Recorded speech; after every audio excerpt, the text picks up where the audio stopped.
ਵਾਹਿਗੁਰੂ ਵਾਹਿਗੁਰੂ ਵਾਹਿਗੁਰੂ ਵਾਹਿਗੁਰੂ ਵਾਹਿਗੁਰੂ। ਸਤਨਾਮ ਸ੍ਰੀ ਵਾਹਿਗੁਰੂ ਸਾਹਿਬ ਜੀ। ਸੂਹੀ ਮਹਲਾ ਪਹਿਲਾ।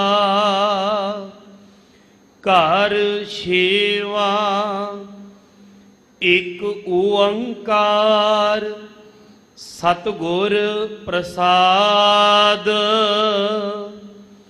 ਉਜਲ ਕਹਾ ਚਿਲਕਣਾ ਘੋਟਿਮ ਕਾਲੜੀ ਮਸ।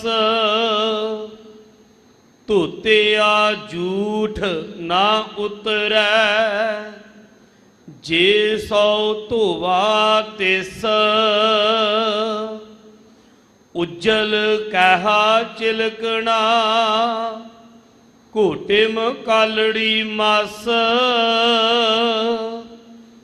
ਧੋਤਿਆ ਝੂਠ ਨਾ ਉਤਰੈ ਜੇ ਸੋ ਧੋਵਾ ਤਿਸ। ਸੱਜਣ ਸੇਈ ਨਾਲ ਮੈਂ ਚਲਦਿਆਂ ਨਾਲ ਚਲਨ। ਜਿੱਥਾ ਲੇਖਾ ਮੰਗੀਐ ਤਿੱਥਾ ਖੜੇ ਦਿਸਨ। ਰਹਾਓ ਕੋਠੇ ਮੰਡਪ ਮਾੜੀਆ ਪਾਸੋ ਚਿਤਵੀਆ। ਢੱਠੀਆ ਕੰਮ ਨਾ ਆਵਨੀ ਵਿੱਚੋਂ ਸਖਣੀਆ। ਬੱਗਾ ਬਗੇ ਕਪੜੇ ਤੀਰਥ ਮੰਜ ਵਸਨ। ਘੁੱਟ ਘੁੱਟ ਜੀਆ ਖਾਵਣੇ ਬੱਗੇ ਨਾ ਕਹੀਅਨ। ਸਿਮਲ ਰੁਖ ਸਰੀਰ ਮੈਂ ਜਨ ਦੇਖ ਭੁਲਨ। ਸੇ ਫਲ ਕੰਮ ਨਾ ਆਵਨੀ ਤੇ ਗੁਣ ਮੈਂ ਤਨ ਹਨ। ਅੰਦੁਲੇ ਭਾਰ ਉਠਾਇਆ ਡੂਗਰ ਵਾਟ ਬਹੁਤ। ਅੱਖੀ ਲੋੜੀ ਨਾ ਲਹਾ ਹਉ ਚੜ ਲੰਗਾ ਕਿਤ। ਚਾਕਰੀਆ ਚੰਗਿਆਈਆ ਅਵਰ ਸਿਆਣਪ ਕਿਤ। ਨਾਨਕ ਨਾਮ ਸੰਭਾਲ ਤੂੰ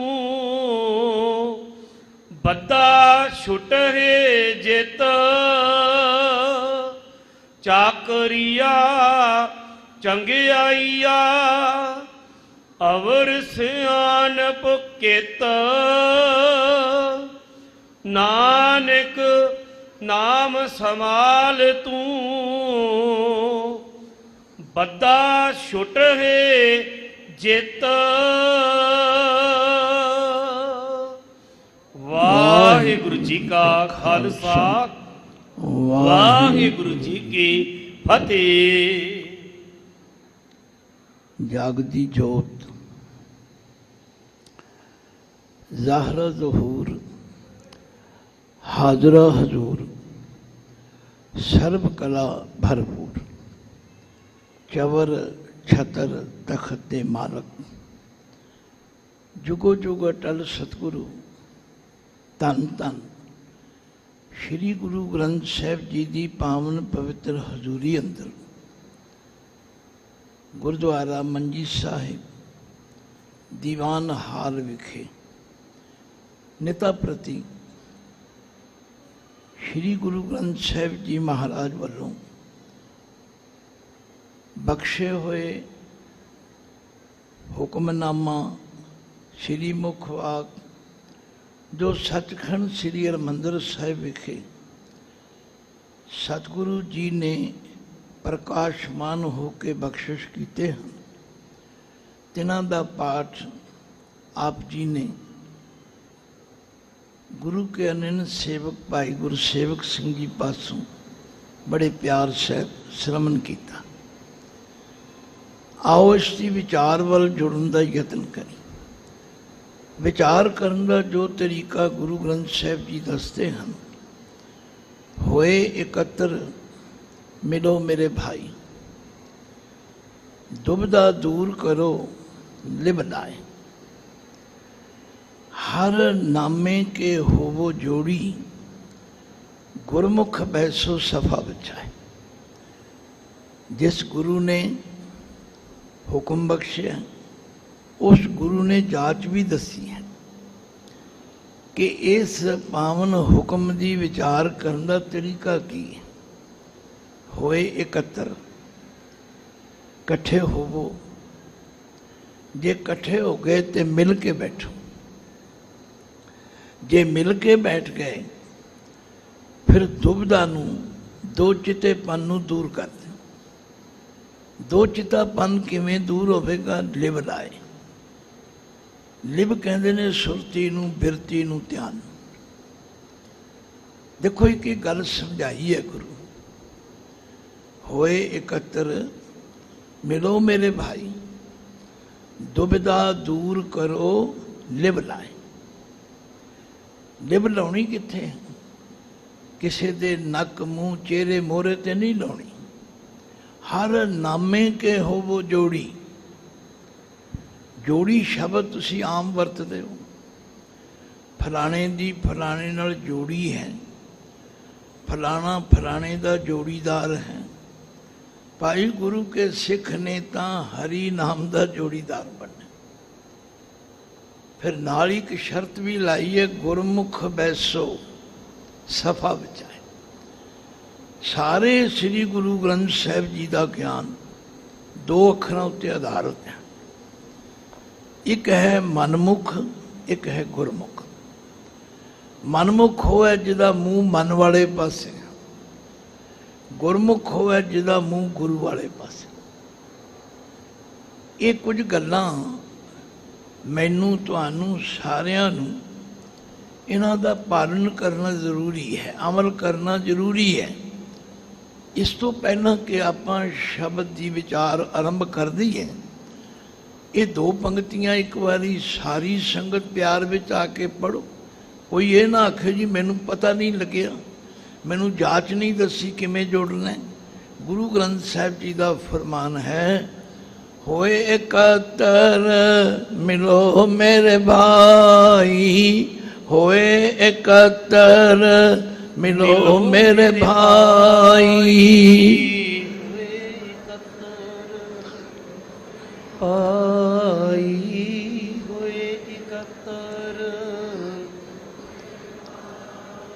मेरा तो पूर्ण विश्वास है कि श्री गुरु ग्रंथ साहिब जी एवं तुरना सिखाते हैं जिमें तुसी अपने छोटे बच्चे नूं उंगल फड़ के सिखा। पर असी अपनी उंगल फड़ाउण लई तैयार नहीं। असी अपनियां चतुराइयां चलाकियां सियाणपां विच ही फसे रहने। नहीं, गुरु दे बचन नूं सुनो ते मनो।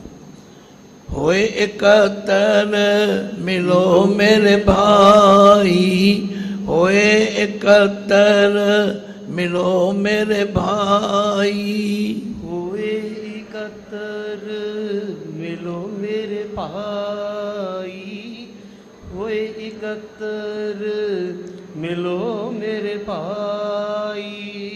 तुसीं आखोगे असी इकट्ठे ते हो गए, असी मिल के ते बैठ गए, बड़ी खुशी है। हुण एक होर काम करो, दुविधा दूर करो लिव लाए, दुविधा दूर करो लिव लाए, दुविधा दूर करो लिव लाए, दुविधा दूर करो लिव लाए। दुविधा किस नूं कहंदे?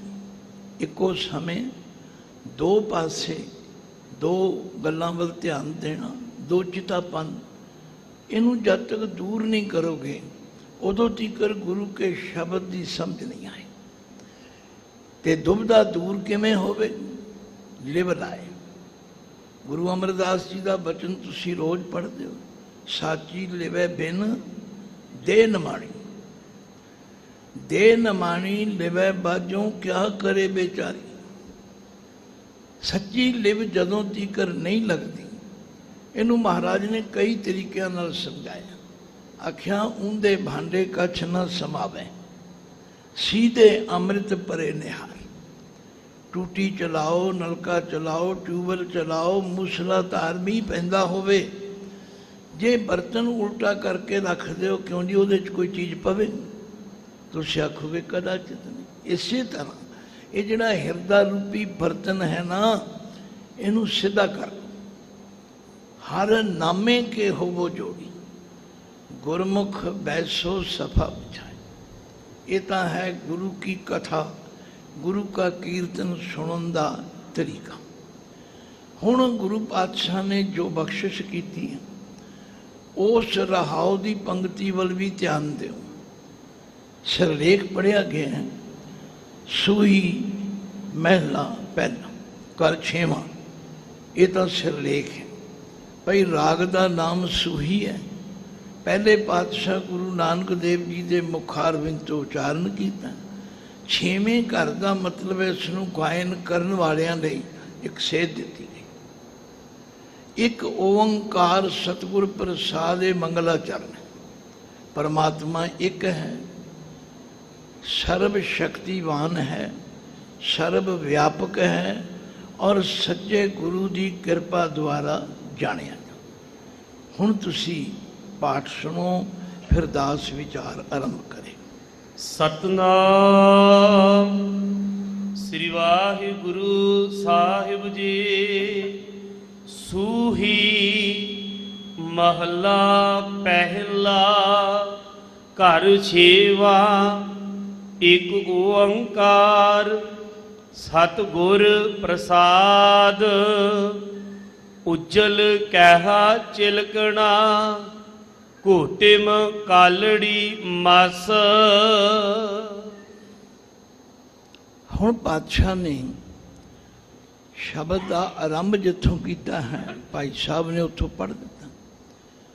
पर विद्वानां दी, बजुर्गां दी, ज्ञानवानां दी ये राय है कि शब्द की आरंभता करन तो पहला रहाओ की पंक्ति नूं ध्यान च रखो, क्योंकि रहाओ दे आखिरी अर्थ यहो ने ठहर जाओ, रुक जाओ, इत्थे रुक के अगे चलो।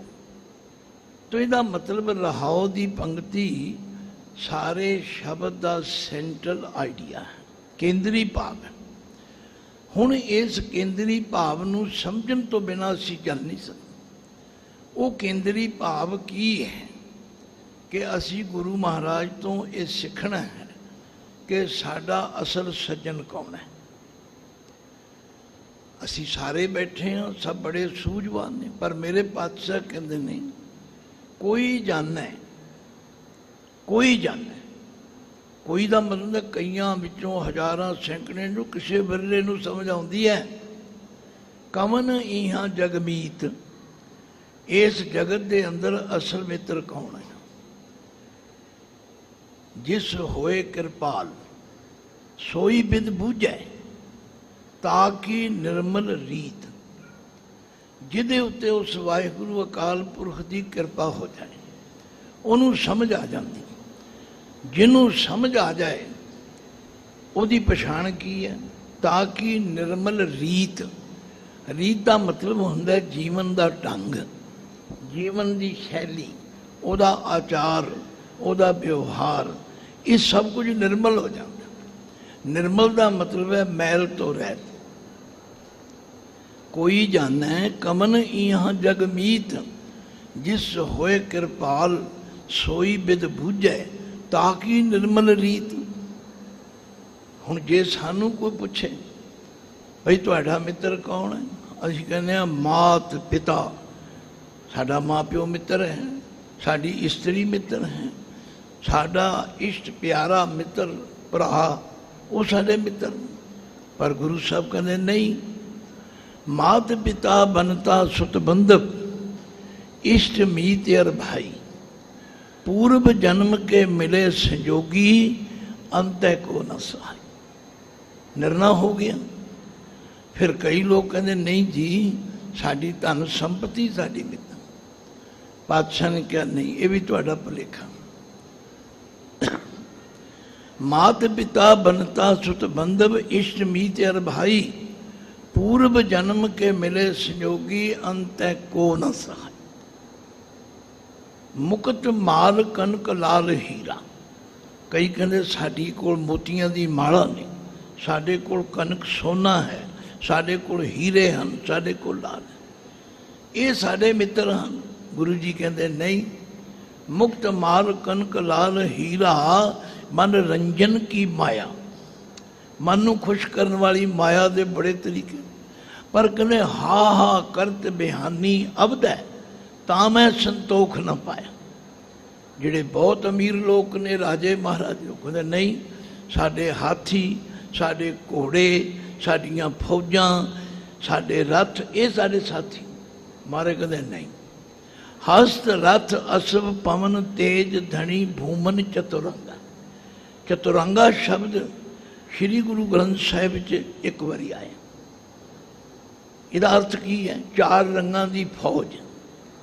पहले चार रंगां दी फौज होंदी सी, पैदल, घोड़े, रथ ते हाथी। ते हुण तीन रंगां दी फौज है, जल सेना, थल सेना ते वायु सेना। पहले चार रंगां दी होंदी सी। महाराज ने फरमाया कुछ लोग ये समझते हैं कि हस्त रथ असव पवन तेज धनी भूमन चतुरंग संग न चाल्यो इन में कछु है ऊठ सिधायो नंगा। सब ते लीक फिर गई, ये कोई मित्र नहीं है। मारे फिर दसो कौन मित्र है? हर के संत, हर के संत। संत भी कई तरह के। मैं किसी संत की कोई निंदिया या विरोधता या वो नहीं कर, मैं तो गुरु की गल करनी। हर के संत। आ कई संतां दे थोड़े जे देर ची पाज खुल गए, विचों कुछ होर ही निकल आया। हर के संत जिहड़े सिर्फ हरि नूं मनण वाले। फिर उन्होंने पछाण दसी प्रे प्रीतम प्रभ की। जिहड़े स्वाए प्यारे तो प्रीतम तो प्यार ही नहीं करते किसी ने, ताकि हर हर गाइए। उन्हां दी संगत विच बैठ के हरि दे गुण गाओ। फिर की होवेगा? नानक इया सुख आगे मुख उजल संग संतन कह पाई। लो अज असी गुरु महाराज तो सिख के जाने। पातशाह कहते ने गल नोट कर लो, सज्जन से ही नाल मैं, सज्जन से ही नाल मैं। बोलो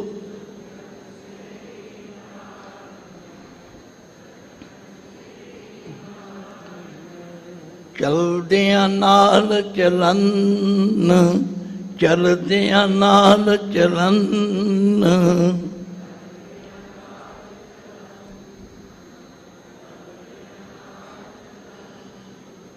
गुरबाणी इतनी सुखैन है, हर एक अनजान तो अनजान बंदे नूं समझाउण वाली। क्योंकि असी श्री गुरु ग्रंथ साहिब जी का पहला प्रकाश पुरब मना रहे हैं। बड़े दिनों तो समागम चल रहे हैं, नाम सेवा सिमरन सत्संग वालों बड़े दिनों तो घर घर सुनिया दिता जा रहा। श्री रामसर साहिब विखे बड़े धूमधाम नाल कल नगर कीर्तन भी आवेगा। पर असी ये विचारना है कि श्री गुरु ग्रंथ साहिब जी की महानता दूजे ग्रंथों तो क्यों है, इन्होंने गुरु की पदवी क्यों है। मैं पढ़िया है कि भाई साहब भाई गुरदास जी जिहड़े गुरु ग्रंथ साहिब जी के लखारी सन, वो गुरमत का प्रचार करते हुए कांशी चले गए। कांशी उन्होंने जगह है, धर्मशाल है, मैं भी दर्शन किए। उत्थे रह बैठ के वो गुरबाणी की कथा करे करते। बड़े लोग कथा सुनन आउंदे, राजा भी आउंदा ते उन्हां दी गुरबाणी की व्याख्या विचार सुन के राजा भी गुरु का सिख बन गया। पंडितां नूं फिक्र हो गया भाई जे राजा गुरबाणी नूं मनण लग पिया तो साडी पुछ पड़ताल घट जानी। पर उन्होंने अपनी विद्या ते बड़ा माण सी। वो इकट्ठे होकर एक डेपूटेशन के रूप में राजे कोल गए, राजन ये जिहड़े पंजाब तो विद्वान आए ने भाई गुरदास जी, असीं इन्हां तो कोई सवाल पूछना चाहुंदे पर तुहाडी आग्या तो बिना नहीं पूछ सकते। कहते कोई गल नहीं। भाई गुरदास जी नूं पुछया, भाई साहब काशी दे पंडित तुहाडे नाल कोई सवाल जवाब करना चाहुंदे ने। कहते बड़ी खुशी की गल है, मेरी तो गुरु ने ड्यूटी यही लाई है।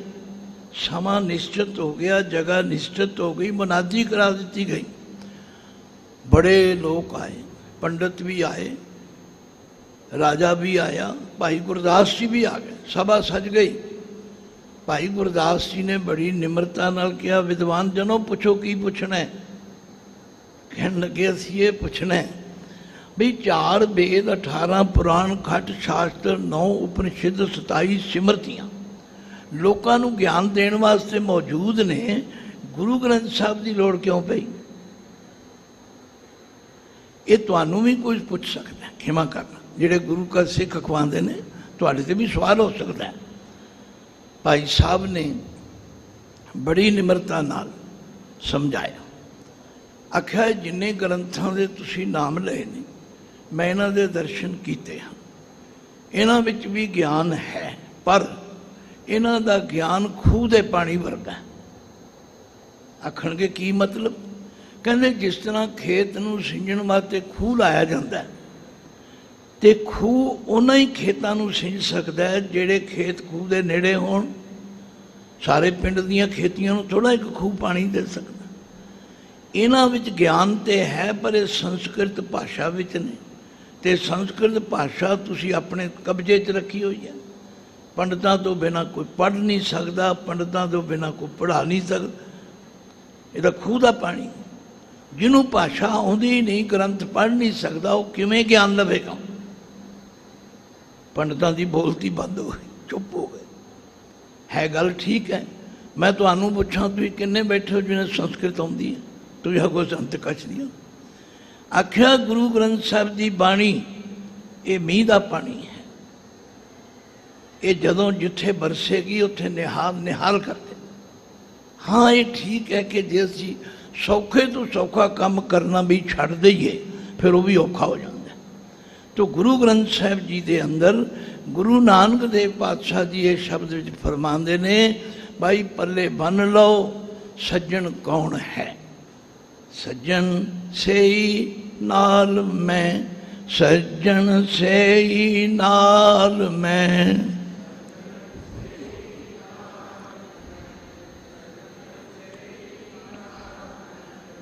चलदियां नाल चलन, चलदियां नाल चलन।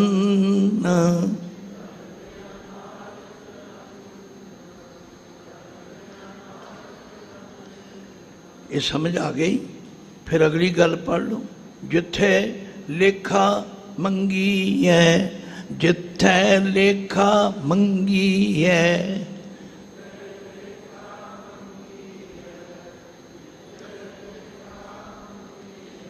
जिथे हिसाब किताब होना है, जिथे पूछया जाना है। और रोज़ तुसीं पढ़दे हो चंगियाइयां बुराइयां, वाचा धर्म हदूर, करमी आपो अपनी के नेड़े के दूर। जिथे लेखा मंगी तिथे खड़े दसां, उत्थे वो साडे कीते हुए कर्म सज्जन नाल खड़े होण। एक सवाल है बड़ा बड़ा, जिहड़ा गुरसिख माई भाई नूं समझ लेगा ਉਹਦੇ जीवन ਵਿੱਚ एक इनकलाबी तब्दीली आ जाए। हुण सुनो ध्यान नाल, गुरु नानक पातशाह जी पहली पंक्ति विच की फरमांदे हन? उज्जल कहा चिलकना, घोटिम कालड़ी मस। हुण कहंदा भांडा किनू नहीं पता। ये ठीक है भी हुण असीं सारे कहंदे भांडे घरों कढ़ दिते ने, हुण तो स्टील आ गया जिहदा मिलदा भी कख नहीं। चलो समय की बात है, पर सब जानते हो कि कहण दा भांडा बड़ा चमकदार होंदा। आख्या उज्जल कह हाँ चिलकना, ये अर्थ तुसीं समझ गए भई कहण दा भांडा बड़ा उज्जल ते चिलकना। पर घोटन कालड़ी मस, ਜਦੋਂ ਮੈਂ ਉਹਨੂੰ ਥੋੜਾ ਜਿਹਾ ਰਗੜਿਆ ਤੇ ਉਹਦੇ ਵਿੱਚੋਂ ਕੀ ਨਿਕਲਿਆ? ਕਾਲਖ, ਮਸ ਮੈਨ ਸਿਆਹੀ, ਹੱਥ ਕਾਲੇ ਹੋ ਗਏ। ਆਖਿਆ ਸ਼ਾਇਦ ਇਸ ਕਾਲਖ ਨੂੰ ਦੂਰ ਕਰਨ ਦਾ ਯਤਨ ਕਰਾਂ ਤੇ ਦੂਰ ਹੋ ਜਾਏ। ਫਿਰ ਕੀ ਕੀਤਾ? ਹਾਂਜੀ, ਧੋਤਿਆਂ ਝੂਠ ਨਾ ਉਤਰੈ, ਜੇ ਸੋ ਧੋਵਾ ਤਿਸ। ਹੁਣ ਉਸ ਕਹਿਣ ਦੇ ਭਾਂਡੇ ਵਿਚਲੀ ਜਿਹੜੀ ਕਾਲਖ ਸੀ ਨਾ, ਉਹਨੂੰ ਮੈਂ ਧੋਣਾ ਸ਼ੁਰੂ ਕਰ ਦਿੱਤਾ। 1 ਵਾਰੀ 2 ਵਾਰੀ 100 ਵਾਰੀ ਧੋਤਾ, ਪਰ ਉਹ ਕਾਲਖ ਨਹੀਂ ਅੰਦਰੋਂ ਗਈ। ਬਾਬਾ ਨਾਨਕ ਜੀ ਇਹੀ ਗੱਲ ਕਹਿੰਦੇ, ਪਰ ਇਹ ਹੈ ਹੱਥ ਪੈਰ ਤਨ ਦੇ ਪਾਣੀ ਧੋਤਾ ਉਤਰ ਸਕੇ। ਆਖਿਆ ਪਾਣੀ ਦਾ ਕੰਮ ਇੰਨਾ ਹੀ ਹੈ। ਮੂਤ ਪਲੀਤੀ ਕੱਪੜ ਹੋਏ, ਦੇ ਸਾਬੂਣ ਲਈਆ ਉਤੋਂ। ਜੇ ਕੱਪੜੇ ਮੈਲੇ ਹੋ ਜਾਣ, ਮੇਰੀਆਂ ਧੀਆਂ ਭੈਣਾਂ ਨੂੰ ਪੁੱਛ ਲਓ, ਕਿਉਂ ਜੀ ਇਕੱਲੇ ਪਾਣੀ ਨਾਲ ਧੋਤੀਆਂ ਜਾਂਦੀਆਂ? ਤੁਸੀਂ ਕਹਿੰਦੇ ਨਹੀਂ, ਸਾਬਣ ਵੀ ਲਾਉਣਾ ਪੈਂਦਾ, ਸਰਫ ਵੀ ਲਾਉਣਾ ਪੈਂਦਾ। ਇਹ ਵੀ ਗੱਲ ਸਮਝਾ ਗਈ। ਫਿਰ ਤੀਜੀ ਪੰਕਤੀ 'ਚ ਮਹਾਰਾਜ ਨੇ ਕਿਹਾ, ਜੇ ਮੱਤ ਮੈਲੀ ਹੋ ਜਾਏ ਉਹ ਧੋਤਿਆਂ ਨਹੀਂ ਉਤਰਦੇ। ਪਰ ਇਹ ਹੱਥ ਪੈਰ ਤਨ ਦੇ ਪਾਣੀ ਧੋਤਾ ਉਤਰ ਸਕੇ, ਮੂਤ ਪਲੀਤੀ ਕੱਪੜ ਹੋਏ, ਦੇ ਸਾਬੂਣ। ਕਈ ਵਿਚਾਰੇ ਸਾਬਣ ਹੀ ਪੜ ਜਾਂਦੇ, ਨਹੀਂ, ਦੇ ਸਾਬੂਣ ਲਈਐ ਉਹ ਧੋਏ। ਪਰ ਇਹ ਮਤ ਪਾਪਾਂ ਕੇ ਸੰਗ, ਉਹ ਧੋਪੈ ਨਾਵੇਂ ਕਹਿ। ਗੱਲ ਕਲੀਅਰ ਹੋ ਗਈ। ਗੁਰੂ ਨਾਨਕ ਪਾਤਸ਼ਾਹ ਕਹਿੰਦੇ, ਧੋ ਕਹਿ ਉਜਲ ਕਹਿਹਾਂ ਚਿਲਕਣਾ, ਘੋਟਮ ਕਾਰੜੀ ਮਸ, ਧੋਤਿਆਂ ਝੂਠ ਨਾ ਉਤਰੈ, ਜੇ 100 ਧੋਵਾਂ ਤਿਸ। 100 ਵਾਰੀ ਧੋ ਲਵਾਂ ਤਾਂ ਵੀ ਉਹ ਕਾਲਖ ਨਹੀਂ ਜਾਂਦੀ। ਚਲੀਏ।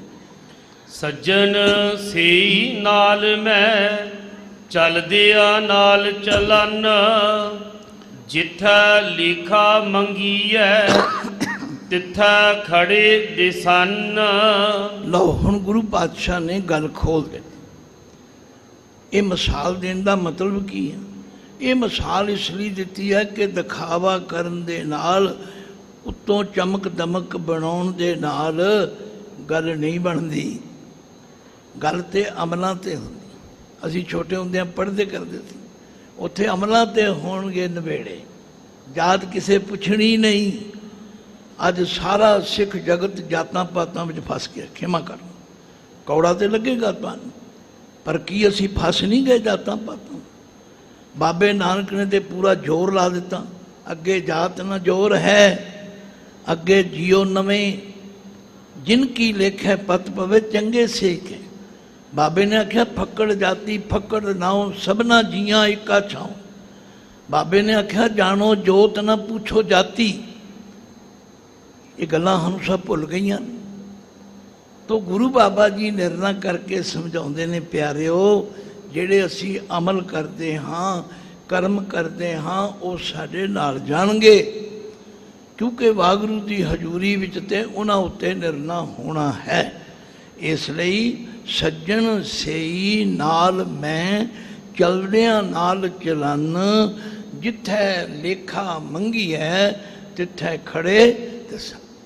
ਜਿਹੜੇ ਗੁਰਸਿੱਖ ਮਾਈ ਭਾਈ ਜਿੱਥੇ ਜਿੱਥੇ ਵੀ ਸੁਣ ਰਹੇ ਨੇ, ਭਾਈ ਇਹ ਗੱਲ ਪੱਲੇ ਬੰਨੀ, ਆਪਾਂ ਅਮਲ ਕਰਨ ਵਾਲੇ ਧਿਆਨ ਦੀ। ਬਾਣੀ ਤੇ ਕਹਿ ਰਹੀ, ਜੇ ਹਾ ਬੀਜੈ ਸੋ ਲੁਣੈ, ਕਰਮਾ ਸੰਦੜਾ ਖੇਤ। ਕੁਦਰਤ ਦਾ ਨਿਯਮ ਹੈ, ਜੇ ਤੁਸੀਂ ਛੋਲੇ ਬੀਜੇ ਨੇ ਤੇ ਛੋਲੇ ਉੱਗਣਗੇ, ਜੇ ਤੁਸੀਂ ਕਣਕ ਬੀਜੀ ਤੇ ਕਣਕ ਉੱਗੇਗੀ। ਕਦੇ ਕੋਈ ਐਸਾ ਤੁਸੀਂ ਨਹੀਂ ਮਿਸਾਲ ਦੇ ਸਕਦੇ ਭਈ ਬੀਜੇ ਛੋਲੇ ਹੋਣ ਤੇ ਉੱਗੇ ਕਣਕ। ਬਸ ਇੰਨੀ ਗੱਲ ਪੱਲੇ ਬੰਨ ਲਓ। ਤਾਂ ਬਾਬਾ ਨਾਨਕ ਜੀ ਦੇ ਇਸ ਕਥਨ ਨੂੰ ਚੰਗੀ ਤਰ੍ਹਾਂ ਪੱਲੇ ਬੰਨੀਏ ਕਿ ਸੱਜਣ ਸੇਈ ਨਾਲ ਮੈਂ, ਸੱਜਣ ਸੇਈ ਨਾਲ ਮੈਂ।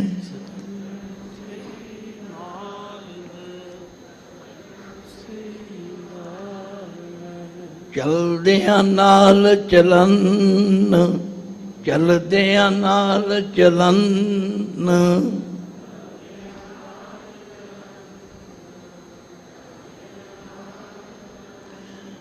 ਜਿੱਥੇ ਲੇਖਾ ਮੰਗੀ ਹੈ, ਜਿੱਥੇ ਜਿੱਥੈ ਲੇਖਾ ਮੰਗੀਐ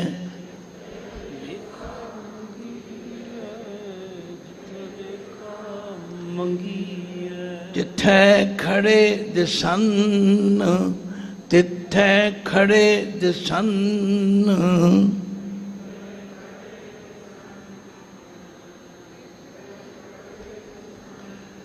ਦੇਖੋ, ਸ਼ਬਦ ਦੀ ਵਿਚਾਰ ਕਰਨ ਦਾ ਮਤਲਬ ਤੁਹਾਨੂੰ ਸ਼ਬਦ ਯਾਦ ਵੀ ਹੋ ਜਾਏ, ਤੁਹਾਡੇ ਹਿਰਦੇ ਦੀ ਤਖਤੀ ਤੇ ਲਿਖਿਆ ਜਾਏ, ਫਿਰ ਕਦੇ ਜਦੋਂ ਪਾਠ ਸੁਣੋ, ਹੁਕਮਨਾਮਾ ਸੁਣੋ, ਤੁਹਾਨੂੰ ਫਟ ਸਮਝ ਆ ਜਾਏ। ਹੁਣ ਪਾਤਸ਼ਾਹ ਅੱਗੇ ਚੱਲ ਕੇ ਸਮਝਾਉਂਦੇ ਨੇ, ਅਸੀਂ ਜਿਹੜੇ ਪਾਸੇ ਲੱਗੇ ਹੋਏ ਆ ਉਹਨਾਂ ਦੀ ਹਾਲਤ ਕੀ ਆ, ਉਹਨਾਂ ਦੀ ਅਸਲੀਅਤ ਕੀ। ਰਹਾਓ ਕੋਠੇ ਮੰਡਪ ਮਾੜੀਆ ਪਾਸੋ ਚਿਤ ਵੀ ਆਹ। ਠੀਕ ਹੈ, ਰਹਿਣ ਲਈ ਕੁੱਲੀ ਚਾਹੀਦੀ ਹੈ, ਸਰੀਰ ਢੱਕਣ ਲਈ ਜੁੱਲੀ ਵੀ ਚਾਹੀਦੀ ਹੈ, ਢਿੱਡ ਭਰਨ ਲਈ ਗੁੱਲੀ ਵੀ ਚਾਹੀਦੀ। ਇਹ ਤਿੰਨ ਬੁਨਿਆਦੀ ਲੋੜਾਂ ਮੰਨੀਆਂ ਗਈਆਂ, ਕੁੱਲੀ, ਜੁੱਲੀ ਤੇ ਗੁੱਲੀ। ਪਰ ਅਸੀਂ ਸਾਰਾ ਜ਼ੋਰ ਕੋਠੇ ਕੋਠੀਆਂ ਤੇ ਲਾ ਰਹੇ ਹਾਂ, ਉਹਨਾਂ ਦੇ ਚੁਬਾਰਿਆਂ ਤੇ ਪਾਣ ਤੇ ਲਾ ਰਹੇ ਹਾਂ, ਅਟਾਰੀਆਂ ਤੇ ਲਾ ਰਹੇ ਹਾਂ। ਬਾਬੇ ਨੇ ਆਖਿਆ ਇਹ ਨਾਲ ਨਹੀਂ ਜੇ ਜਾਣੀ। ਕੋਠੇ ਮੰਡਪ ਮਾੜੀਆਂ ਪਾਸੋਂ ਚਿਤਵੀਆਂ। ਪਹਿਲੇ, ਹੁਣ ਤੇ ਰਿਵਾਜ ਹੋਰ ਤਰ੍ਹਾਂ ਦੇ ਹੋ ਗਏ ਨੇ, ਪਹਿਲਾਂ ਬੜੀ ਚਿੱਤਰਕਾਰੀ ਕਰਾਈ ਜਾਂਦੀ ਸੀ, ਕਿਧਰੇ ਮੋਰ, ਕਿਧਰੇ ਚਿੜੀਆਂ, ਕਿਧਰੇ ਬਾਗ, ਕਿਧਰੇ ਪਤਾ ਕੀ ਬਣਾਉਂਦੇ। ਬਾਬੇ ਨੇ ਆਖਿਆ ਇਹ ਸਾਰੀਆਂ ਚੀਜ਼ਾਂ ਜੇ ਨਾਮ ਨਹੀਂ ਜਪਿਆ ਤੇ ਇਹ ਵਿੱਚੋਂ ਖਾਲੀ ਨੇ, ਤੇ ਖਾਲੀ ਜਿਹੜਾ ਮਕਾਨ ਹੋਵੇ ਉਹਦਾ ਹਸ਼ਰ ਕੀ ਹੁੰਦਾ? ਟੱਠੀਆਂ, ਕੰਮ ਨਾ ਵਿੱਚੋਂ ਸਖਣੀ। ਇਹ ਦੋ ਦੋ ਪੰਕਤੀਆਂ ਨੇ, ਇਹਨਾਂ ਨੂੰ ਜੋੜ ਜੋੜ ਕੇ ਆਪਾਂ ਨੇ ਫਿਰ ਪੜ੍ਹ ਦਿਓ। ਟਠੀਆ ਕੰਮ ਨਾ ਆਵਨੀ ਵਿੱਚੋਂ ਸਖਣੀ ਆਹ। ਮਿਸਾਲ ਉਹ ਦਿੱਤੀ ਹੈ ਜਿਹੜੀ ਸਾਨੂੰ ਯਕਦਮ ਸਮਝ ਆ ਜਾਏ। ਕੋਠੇ ਵੀ ਜਾਣਦੇ ਆ, ਮੰਡਪ ਮਾੜੀਆਂ ਵੀ ਜਾਣਦੇ ਆ, ਸਾਰੀ ਗੱਲ ਪਰ ਆਖਿਆ ਜੇ ਉਹਨਾਂ 'ਚ ਕੋਈ ਵਸਦਾ ਨਹੀਂ ਤੇ ਉਹ ਖਾਲੀ ਕਿਹੜੇ ਕੰਮ? ਉਹਨਾਂ ਦੀ ਚਿੱਤਰਕਾਰੀ ਕੀ ਸਵਾਰੇਗੀ? ਉਹਨਾਂ ਦਾ ਕੋਈ ਲਾਭ ਨਹੀਂ। ਇੱਕ ਪਾਸ ਸਮਝਾ ਦਿੱਤਾ। ਹੁਣ ਅੱਗੇ ਚੱਲੋ ਜੀ। ਬੱਗਾ ਬੱਗੇ ਕੱਪੜੇ ਤੀਰਥ ਮੰਜ ਵਸਨ ਘੁੱਟ ਘੁੱਟ ਜੀਆ ਖਾਵਣੇ ਬੱਗੇ ਨਾ ਕਹੀਅਨ। ਹੁਣ ਬਗਲੇ ਤੁਸੀਂ ਜਾਣਦੇ ਹੋ, ਬਗਲੇ ਅਸੀਂ ਕਿਹਨਾਂ ਨੂੰ ਕਹਿੰਦੇ? ਜਿਨ੍ਹਾਂ ਦੇ ਬਹੁਤ ਚਿੱਟੇ ਕੱਪੜੇ ਹੋਣ, ਅਸੀਂ ਆਮ ਕਹਿ ਦਿੰਦੇ। ਪਰ ਬਗਲੇ ਦੀ ਮਿਸਾਲ ਕਿਉਂ ਦਿੱਤੀ ਹੈ? ਰੰਗ ਹੰਸ ਦਾ ਵੀ ਚਿੱਟਾ ਹੈ ਤੇ ਰੰਗ ਬਗਲੇ ਦਾ ਵੀ ਚਿੱਟਾ। ਮਹਾਰਾਜ ਨੇ ਹੰਸ ਦਾ ਤੇ ਜ਼ਿਕਰ ਕੱਲ੍ਹ ਵੀ ਕੀਤਾ ਸੀ ਵੀ ਜਿਹੜੇ ਗੁਰਸਿੱਖ ਗੁਰਸਾਗਰ ਨਾਲ ਜੁੜਦੇ ਨੇ, ਗੁਰਸਾਗਰ ਰਤਨੀ ਭਰਪੂਰੇ ਅੰਮ੍ਰਿਤ ਸੰਤ ਚੁਗੈ ਨਹੀਂ ਦੂਰੇ। ਹਰ ਰਸ ਚੋਗ ਚੁਗੈ ਪ੍ਰਭ ਭਾਵੈ ਸਰਵਰ ਮੈਂ ਹੰਸ ਪ੍ਰਾਨ ਪਤ ਪਾਵੇ। ਉੱਥੇ ਹੰਸ ਦੀ ਗੱਲ ਕੀਤੀ, ਇੱਥੇ ਬਗਲਿਆਂ ਦੀ ਗੱਲ ਕੀਤੀ। ਬਗਲੇ ਕੌਣ ਨੇ? ਜਿਹੜੇ ਉੱਤੋਂ ਹੋਰ ਨੇ, ਅੰਦਰੋਂ ਹੋਰ ਨੇ। ਗੁਰੂ ਅਮਰਦਾਸ ਜੀ ਨੇ ਕਲੀਅਰ ਕਰ ਦਿੱਤਾ, ਜੀਓ ਮੈਲੇ ਬਾਹਰੋਂ ਨਿਰਮਲ, ਬਾਹਰੋਂ ਨਿਰਮਲ ਜੀਓ ਤਾਂ ਮੈਲੇ ਤਿਨੀ ਜਨਮ ਜੂਐ ਹਾਰੇ। ਜਿਹੜਾ ਧਨ ਜੂਏ ਵਿੱਚ ਹਾਰ ਜਾਓ, ਕਿਸੇ ਕੰਮ ਨਾ ਪੁੱਤਰ ਦੇ ਨਾ ਧੀ ਦੇ ਕੰਮ। ਜਨਮ ਜੂਐ ਹਾਰੇ। ਜਨਮ ਰਤਨ ਜਿਨੀ ਖਟਿਆ ਭਰੇ ਸੇ ਬਣ ਜਾਣੇ। ਆਖਿਆ ਅਸਲ ਬੰਜਾਰੇ ਉਹ ਹਨ ਚੰਗੇ ਸਫਲ ਵਪਾਰੀ ਜਿਨ੍ਹਾਂ ਨੇ ਜਨਮ ਰੂਪੀ ਰਤਨ ਨੂੰ ਖੱਟ ਲਿਆ। ਬਹੁਤੇ ਤਾਂ ਬਗਲਿਆਂ ਵਾਂਗੂ ਤੀਰਥਾਂ ਤੇ ਵੀ ਰਹਿੰਦੇ ਨੇ, ਧਰਮ ਸਥਾਨਾਂ ਤੇ ਵੀ ਰਹਿੰਦੇ ਨੇ, ਸੋਹਣੀ ਪੁਸ਼ਾਕ ਵੀ ਪਾਉਂਦੇ ਨੇ, ਪਰ ਕੰਮ ਗਲਤ ਕਰਦੇ ਨੇ। ਮਹਾਰਾਜ ਕਹਿੰਦੇ ਨੇ ਉਹਨਾਂ ਨੂੰ ਬਗਲੇ ਨਾ ਕਹੋ। ਫਿਰ ਪੜ੍ਹ ਦਿਓ ਜੀ। ਬੱਗਾ ਬੱਗੇ ਕੱਪੜੇ ਤੀਰਥ ਮੰਜ ਵਸਨ ਘੁੱਟ ਘੁੱਟ ਜੀਆ ਖਾਵਣੇ ਬੱਗੇ ਨਾ ਕਹੀਅਨ। ਬਗਲੇ ਦੀ ਮਿਸਾਲ ਆਮ ਦਿੱਤੀ ਜਾਂਦੀ ਹੈ। ਇੱਕ ਲੱਤ ਦੇ ਭਾਰ ਖੜਾ ਹੁੰਦਾ, ਐਸਾ ਲੱਗਦਾ ਵੀ ਭਗਤੀ ਕਰ ਰਿਹਾ, ਪਰ ਜਦੋਂ ਮੱਛੀ ਡੱਡੂ ਸਿਰ ਚੁੱਕੇ ਚੱਲ ਫਿਰ ਉਵੇਂ ਕਰ। ਘੁੱਟ ਘੁੱਟ ਜੀਆ ਬੱਗੇ ਨਾ ਕਹੀਏ। ਇਹਨਾਂ ਨੂੰ ਨਿਰਮਲ ਨਹੀਂ ਕਿਹਾ ਜਾ ਸਕਦਾ। ਇਹ ਅੰਦਰੋਂ ਮੈਲੇ ਨੇ, ਬਾਹਰੋਂ ਚਿੱਟੇ ਹਨ। ਸਿਮਲ ਰੁਖ ਸਰੀਰ ਮੈਂ ਮੈਜਨ ਦੇਖ ਭੁਲਨ ਸੇ ਫਲ ਕੰਮ ਨਾ ਆਵਨੀ ਤੇ ਗੁਣ ਮੈਂ ਤਨ ਹਨ। ਸਿਮਲ ਦੀ ਮਿਸਾਲ ਦਿੱਤੀ ਹੈ। ਆਸਾ ਕੀ ਵਾਰ ਵੀ ਤੁਸੀਂ ਰੋਜ਼ ਸੁਣਦੇ ਹੋ। ਸਿਮਲ ਰੁਖ ਸਰਾਇਰਾ ਅਤ ਦੀਰਘ ਅਤ ਮੁੱਚ ਓਏ ਜੇ ਆਵੇਂ ਆਸ ਕਰ ਜਾਹੇ ਨਿਰਾਸੇ ਕਿ ਫਲ ਫਿੱਕੇ ਫੁੱਲ ਬਕ ਬਕੇ ਕੰਮ ਨਾ ਅਮਨ ਪਤ ਮਿੱਠਤ ਨੀਵੀ ਨਾਨਕਾ ਗੁਣ ਚੰਗਿਆਈਆਂ। ਗੱਲ ਗੁਣਾਂ ਦੀ ਹੈ। ਪਾਤਸ਼ਾਹ ਨੇ ਕਿਹਾ ਸਿਮਲ ਰੁੱਖ ਬਹੁਤ ਲੰਬਾ ਉੱਚਾ, ਉਹਨੂੰ ਵੇਖ ਕੇ ਮੈਜਨ, ਇਹ ਠੀਕ ਹੈ ਕਿ ਵਿਚਾਰਾਂ ਵਿੱਚ ਕਈ ਵਾਰੀ ਵਿਦਵਾਨਾਂ ਦੇ ਮਤਭੇਦ, ਕੋਈ ਮੈਜਨ ਸ਼ਬਦ ਜਿਹੜਾ ਮੈਂ ਮਹਾਨ ਕੋਸ਼ ਵਿੱਚ ਵੀ ਦੇਖਿਆ, ਇਹਦਾ ਅਰਥ ਹੈ ਤੋਤਾ। ਤੋਤਾ ਜਿਹੜਾ ਹੈ ਉਹ ਸਿਮਲ ਰੁੱਖ ਨੂੰ ਉੱਚਾ ਲੰਬਾ ਦੇਖ ਕੇ, ਉਹਦੇ ਫਲ ਫੁੱਲ ਦੇਖ ਕੇ ਉਹਦੇ 'ਤੇ ਆ ਜਾਂਦਾ ਅਤੇ ਆ ਕੇ ਉਹਨੂੰ ਮੂੰਹ ਮਾਰਦਾ, ਪਰ ਉਹਦੇ 'ਚ ਕੋਈ ਰਸ ਨਹੀਂ, ਕੋਈ ਉਹਨੂੰ ਆਨੰਦ ਨਹੀਂ ਆਉਂਦਾ। ਸਾਡੀ ਵੀ ਹਾਲਤ ਦੇਖੋ। ਗੁਰੂ ਨਾਨਕ ਪਾਤਸ਼ਾਹ ਦੀ ਨਿਮਰਤਾ, ਤੁਹਾਨੂੰ ਮੈਨੂੰ ਕੁਛ ਨਹੀਂ ਕਿਹਾ, ਸਾਨੂੰ ਤਾਂ ਸਮਝਾਇਆ, ਆਖਿਆ ਮੇਰੀ ਹਾਲਤ ਵੀ ਇਹ ਹੋਈ ਹੈ। ਸਿਮਲ ਰੁੱਖ ਸਰੀਰ ਮੈਂ ਜਨ ਦੇਖ ਭੁਲਨ। ਜਿਹੜੇ ਤੋਤੇ ਨੇ ਉਹ ਵੇਖ ਕੇ ਭੁੱਲ ਜਾਂਦੇ ਨੇ, ਭੁਲੇਖਾ ਖਾ ਜਾਂਦੇ ਨੇ। ਸੱਚਮੁੱਚ ਜਿਹਦੇ ਕੋਲ ਮਹਾਰਾਜ ਗਏ ਸਨ ਨਾ, ਜਿਹਦੇ ਪ੍ਰਥਾਏ ਸ਼ਬਦ ਕਿਹਾ, ਕਿਉਂਕਿ ਪ੍ਰਥਾਏ ਸਾਖੀ ਮਹਾਂਪੁਰਖ ਬੋਲਦੇ ਸਾਂਝੀ ਸਗਲ ਜਹਾਨ ਹੈ। ਇਹ ਸੱਜਣ ਠੱਗ ਨੂੰ ਗਿਆ ਸੀਗਾ, ਉਹਦੇ ਡੇਰੇ ਵਿੱਚ ਬਹਿ ਕੇ ਉਹਦੇ ਅਸ਼ਾਰ ਉਹ ਕੀ ਕਰਦਾ ਸੀ ਤੁਸੀਂ ਪਤਾ ਤੁਹਾਨੂੰ। ਉਹਨੇ ਮਸੀਤ ਵੀ ਬਣਾਈ ਸੀ, ਉਹਨੇ ਮੰਦਰ ਵੀ ਬਣਾਇਆ ਸੀ। ਉਹ ਆਂਦਾ ਸੀ ਮੈਂ ਮੁਸਲਮਾਨਾਂ ਦਾ ਵੀ ਬੇਲੀ ਹਾਂ, ਮੈਂ ਹਿੰਦੂਆਂ ਦਾ ਵੀ ਬੇਲੀ ਹਾਂ। ਕੋਈ ਆਵੇ ਜਿਹਨੇ ਪੂਜਾ ਕਰਨੀ ਪੂਜਾ ਕਰੇ, ਨਮਾਜ਼ ਕਰਨੀ ਨਮਾਜ਼ ਕਰੇ, ਮੈਂ ਤਾਂ ਸੇਵਾਦਾਰ ਸੱਜਣ ਹਾਂ ਸਭ ਦਾ। ਪਰ ਅੰਦਰੋਂ ਕੁਝ ਹੋਰ ਹੀ ਸੀ ਕੰਮ। ਰਾਤ ਪੈਂਦੀ ਤੇ ਗਲ ਘੁੱਟ ਕੇ ਮਾਰ ਦਿੰਦੇ। ਇਹ ਉਹਨੂੰ ਸਮਝਾਉਣ ਦਾ ਇੱਕ ਤਰੀਕਾ ਸੀ। ਤੋ ਮਹਾਰਾਜ ਸੱਚੇ ਪਾਤਸ਼ਾਹ ਉਹਦੇ ਪਰਥਾਏ ਉਪਦੇਸ਼ ਕਰਕੇ ਸਾਨੂੰ ਵੀ ਸਮਝਾਉਂਦੇ ਨੇ, ਭਾਈ ਜੀਵਨ ਤੇ ਬੀਤ ਜਾਣਾ ਹੈ, ਕਿਧਰੇ ਅਸੀਂ ਵੀ ਇਹੋ ਜਿਹੇ ਪਖੰਡੀ ਤੇ ਦੰਭੀ ਨਾ ਬਣ ਜਾਈਏ। ਪਰ ਆਪਣੇ ਉੱਤੇ ਟਿਕਾ ਕੇ ਕਹਿੰਦੇ ਨੇ ਸਿਮਲ ਰੁੱਖ ਸਰੀਰ ਮੈਂ ਜਨ ਦੇਖ ਭੁਲਨ।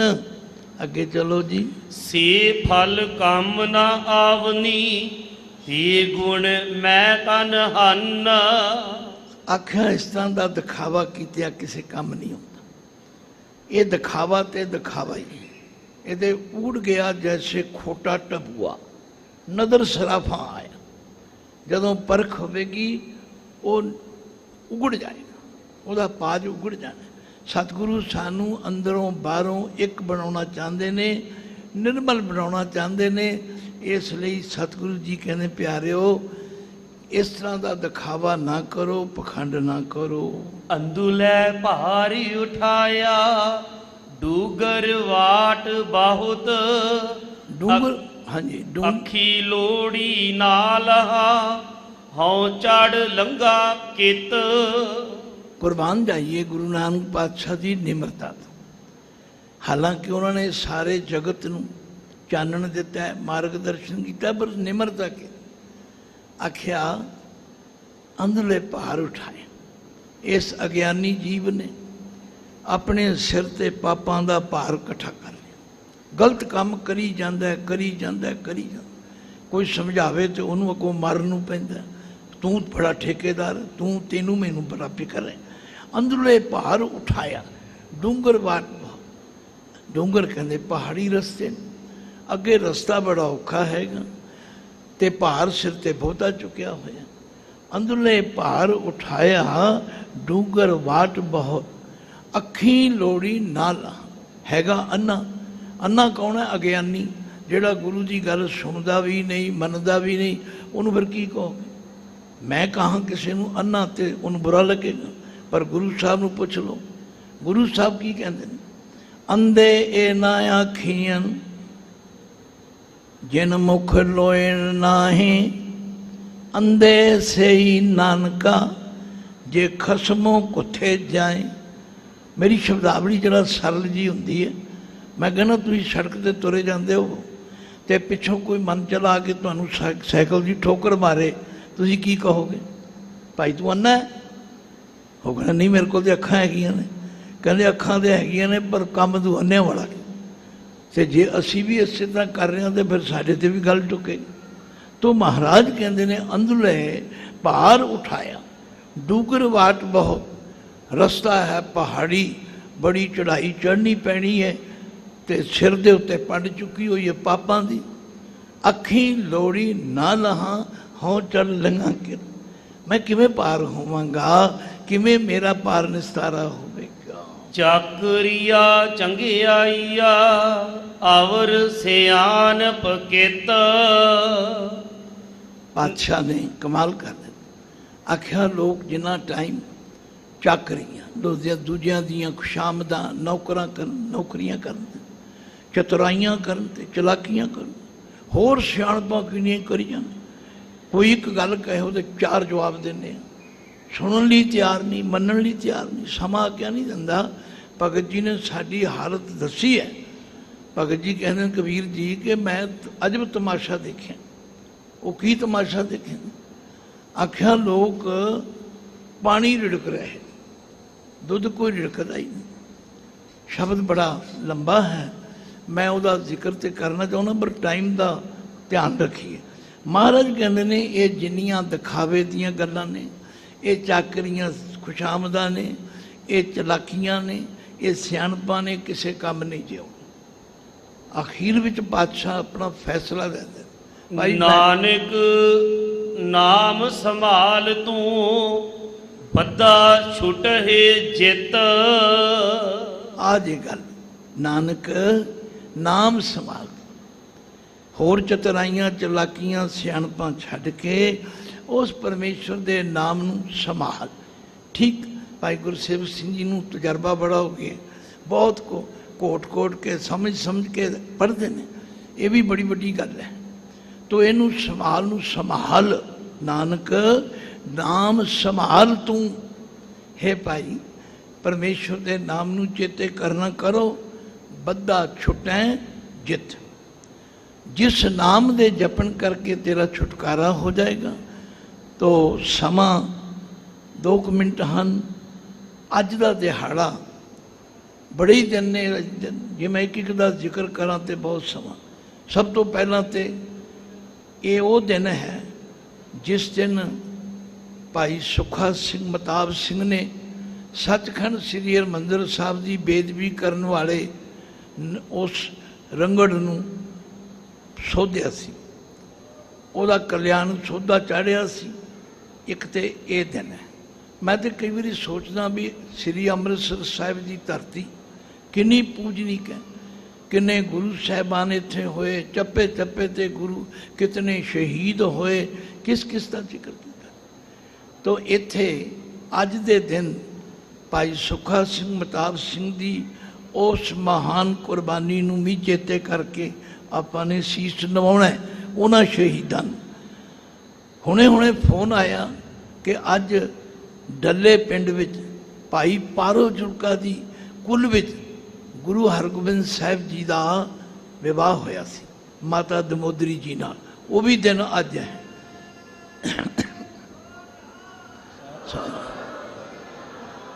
ਤੇ ਅੱਜ ਹੀ ਸਿੰਘ ਸਭਾ ਦੇ ਮੋਢੀ ਗਿਆਨੀ ਦਿੱਤ ਸਿੰਘ ਜੀ, ਜਿਨ੍ਹਾਂ ਦਾ ਪਿੰਡ ਆਨੰਦਪੁਰ ਕਲੌੜ ਹੈ, ਉਹਨਾਂ ਦੀ ਵੀ ਅੱਜ ਬਰਸੀ ਦਾ ਦਿਨ। ਸੱਚ ਜਾਣੋ ਜੀ ਤੇ ਕਰਦਾ ਵੀ ਇੱਕ ਘਟਨਾ ਤੇ 15 20 ਮਿੰਟ ਲਾਏ ਜਾਣ, ਪਰ ਮਜਬੂਰੀ ਹੈ। ਤੋ ਇਹ ਜ਼ਿਕਰ ਕਰਨਾ, ਯਾਦ ਕਰਨਾ, ਇਹ ਵੀ ਸਾਡਾ ਫਰਜ਼ ਤੇ ਡਿਊਟੀ ਬਣਦੀ ਹੈ। ਤੋ ਇੱਕ ਵਾਰੀ ਪੰਕਤੀ ਫਿਰ ਪੜ੍ਹ ਲਓ, ਫਿਰ ਫਤਿਹ ਬੁਲਾ ਦੇਂਗੇ। ਸੱਜਣ ਸਹੀ ਨਾਲ ਮੈਂ, ਸੱਜਣ ਸਹੀ ਨਾਲ ਮੈਂ, ਸੱਜਣ ਸਹੀ ਨਾਲ ਮੈਂ, ਸੱਜਣ ਸਹੀ ਨਾਲ ਮੈਂ। ਚਲਦਿਆਂ ਨਾਲ ਚਲਨ, ਚਲਦਿਆਂ ਨਾਲ ਚਲਨ, ਚਲਦਿਆਂ ਨਾਲ ਚਲਨ, ਚਲਦਿਆਂ ਨਾਲ ਚਲਨ। ਜਿੱਥੈ ਲੇਖਾ ਮੰਗੀਐ, ਜਿੱਥੈ ਲੇਖਾ ਮੰਗੀਐ, ਜਿੱਥੈ ਲੇਖਾ ਮੰਗੀਐ, ਜਿੱਥੈ ਲੇਖਾ ਮੰਗੀਐ। ਤਿੱਥੈ ਖੜੇ ਦਿਸਨ, ਤਿੱਥੈ ਖੜੇ ਦਿਸਨ, ਤਿੱਥੈ ਖੜੇ ਦਿਸਨ, ਤਿੱਥੈ ਖੜੇ ਦਿਸਨ। ਗੁਰੂ ਪਾਤਸ਼ਾਹ ਜੀ ਦਾ, ਗੁਰੂ ਪਿਆਰੀਆਂ ਸੰਗਤਾਂ ਦਾ, ਸਾਰਿਆਂ ਦਾ ਬਹੁਤ ਬਹੁਤ ਧੰਨਵਾਦ ਹੈ ਜਿਨੇ ਇੰਨਾ ਪਿਆਰ ਕਰਕੇ ਸੁਣਦੇ ਹੋ। ਮੈਂ ਬਹੁਤ ਲੰਮੇ ਸਮੇਂ ਬਾਅਦ ਦਰਸ਼ਨ ਕਰਨ ਆਇਆ। ਅਸੀਸ ਬਖਸ਼ੋ, ਗੁਰੂ ਬਾਬਾ ਚੜ੍ਹਦੀ ਕਲਾ 'ਚ ਰੱਖੇ ਤੇ ਹੋਰ ਸੇਵਾ ਕਰੀਏ। ਹਾਂਜੀ। ਚਾਕਰੀਆ ਚੰਗਿਆਈਆ ਅਵਰ ਸਿਆਨਪ ਕਿਤ, ਨਾਨਕ ਨਾਮ ਸੰਭਾਲ ਤੂੰ, ਬੱਦਾ ਛੁਟਹਿ ਜਿਤ। ਵਾਹਿਗੁਰੂ ਜੀ ਕਾ ਖਾਲਸਾ, ਵਾਹਿਗੁਰੂ ਜੀ ਕੀ ਵਾਹਿਗੁਰੂ ਜੀ ਕਾ ਖਾਲਸਾ, ਵਾਹਿਗੁਰੂ ਜੀ ਕੀ ਫਤਿਹ। ਸ਼ੇਰੇ ਪੰਜਾਬ ਗੁਰਬਾਣੀ YouTube ਚੈਨਲ ਨੂੰ ਵੱਧ ਤੋਂ ਵੱਧ ਸਬਸਕ੍ਰਾਈਬ ਕਰੋ ਤੇ ਇਸ ਤੇ ਗੁਰਬਾਣੀ, ਸ਼ਬਦ ਕੀਰਤਨ ਤੇ ਇਤਿਹਾਸ ਨਾਲ ਵੱਧ ਤੋਂ ਵੱਧ ਜੁੜ ਕੇ ਆਨੰਦ ਮਾਣੋ ਤੇ ਆਪਣੀ ਜ਼ਿੰਦਗੀ ਨੂੰ ਸਫਲ ਕਰੋ। ਵਾਹਿਗੁਰੂ ਜੀ ਕਾ ਖਾਲਸਾ, ਵਾਹਿਗੁਰੂ ਜੀ ਕੀ ਫਤਿਹ।